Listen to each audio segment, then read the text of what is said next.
নমস্কার বন্ধুরা, সবাই কেমন আছেন? চন্দনা ফুড হাবে সবাইকেই স্বাগত জানাই। তো বন্ধুরা, আজকে অসাধারণ একটি মাছের ঝাল বানিয়ে আপনাদের দেখাবো। এই মাছের ঝালটা করতে আদা, রসুন, পেঁয়াজ কিছুই লাগবে না।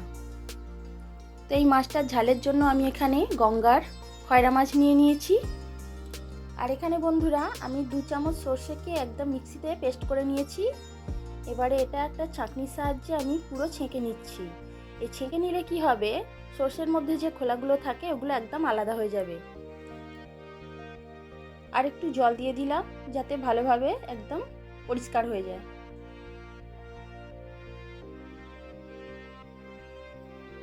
দেখুন এইভাবে খোলাগুলো আলাদা করে নিলাম। আর পেস্টটা কি সুন্দর তৈরি হয়ে গেছে, একদম পরিষ্কার। তো এখানে একটা টমেটো নিয়ে নিয়েছি, আর এই টমেটোটাকে একদম ছোট ছোট করে কুচিয়ে নিচ্ছি। দেখুন খুব মিহি করে আর কি কুচিয়ে নিতে হবে। এবারে ধনে পাতাগুলোও আমি একদম ছোট ছোট করে কুচিয়ে নিচ্ছি।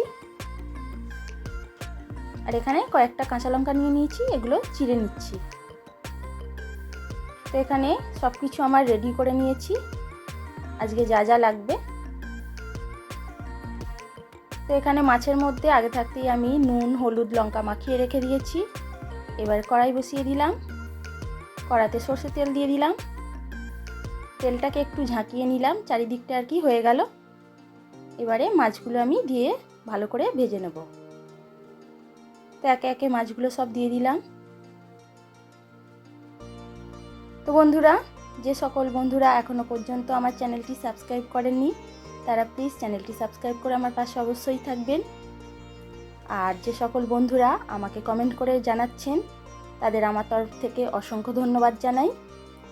তো মাছগুলোকে এইভাবে ভালো করে উল্টে পাল্টে ভেজে নিচ্ছি। আর বন্ধুরা, ভিডিওটা ভালো লাগলে অবশ্যই একটা লাইক করবেন। তো মাছগুলো খুব ভালো করে ভাজা হয়ে গেছে। একটু কড়া কড়া করেই ভাজতে হবে মাছগুলো।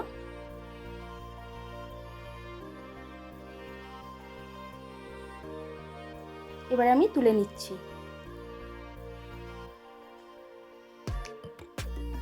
সব মাছগুলোই আমি ভেজে নিলাম। এবারে কড়ার মধ্যে আরেকটু তেল দিয়ে দিলাম। এবারে কাঁচা লঙ্কাগুলো দিয়ে দিলাম। কাঁচা লঙ্কাগুলো একটু হালকা নাড়াচাড়া করে এর মধ্যে আমি কালো জিরে দিয়ে দিচ্ছি। কালো জিরে দিলে এর যে একটা সুন্দর ফ্লেভার আছে, খুব ভালো লাগে খেতে। আর এর মধ্যে আমি যেহেতু আজকে আদা, রসুন, পেঁয়াজ কিছুই দিচ্ছি না, এখানে আমি টমেটো দিয়ে দিলাম, মানে যে টমেটোটা আর কি কুচো করে রেখেছিলাম। এবারে একটু টমেটোর মধ্যে নুন দিয়ে দিলাম। নুনটা দিলে টমেটোটা খুব ভালোভাবে সেদ্ধ হয়ে গিয়ে ভাজাটা সুবিধা হয়ে যাবে। দেখুন টমেটোটা কত সুন্দর হয়ে গেছে। আর আজকের এই পুরো মাছের রেসিপিটা কিন্তু টমেটো দিয়েই হবে। এবারে আমি একটু হলুদ দিয়ে দিলাম আর একটু লঙ্কা গুঁড়ো দিয়ে দিলাম। ঝালটা অবশ্যই আপনারা আপনাদের স্বাদ অনুযায়ী দেবেন, যে যেরকম ঝাল খান সেরকমই দেবেন। ভালো করে মশলাটা কষিয়ে নিচ্ছি।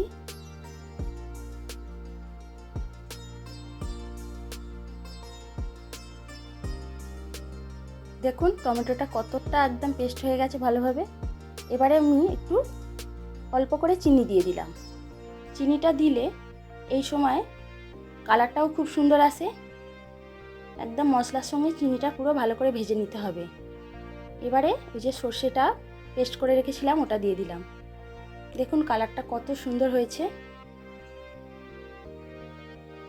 এবার একটু ভালো করে নাড়াচাড়া করে নিচ্ছি।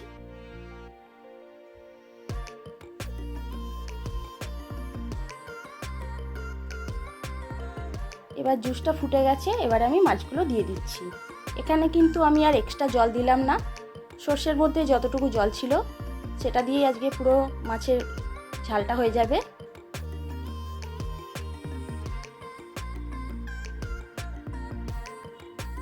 ভালো করে মাছগুলো আমি ঝালের মধ্যে দিয়ে দিলাম।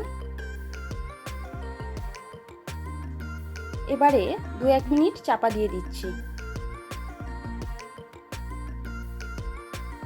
2-1 মিনিট হয়ে গেছে, চাপাটা খুলে নিচ্ছি। এবারে মাছগুলো একটু উল্টে পাল্টে দিচ্ছি যাতে ঝালের জুসটা মাছের ভিতরে ঢুকে যায় ভালোভাবে।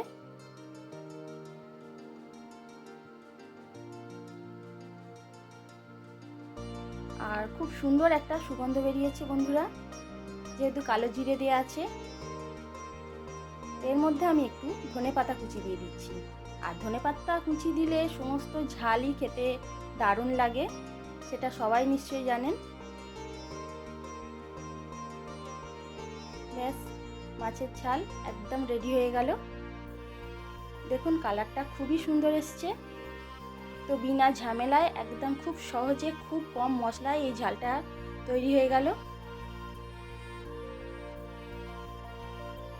আর এই মাছটা খেতেও খুবই সুন্দর। তো বন্ধুরা, আজকের এই রেসিপিটা যদি ভালো লাগে তাহলে প্লিজ আমার চ্যানেলটিকে লাইক, শেয়ার, সাবস্ক্রাইব করে আমার পাশে অবশ্যই থাকবেন। আর এরকম মাছের ঝাল দিয়ে ভাত খেতে কিন্তু অসাধারণ লাগে। তো আপনারা একবার এইভাবে করে দেখবেন। সবাই সুস্থ থাকুন, ভালো থাকুন। ধন্যবাদ বন্ধুরা।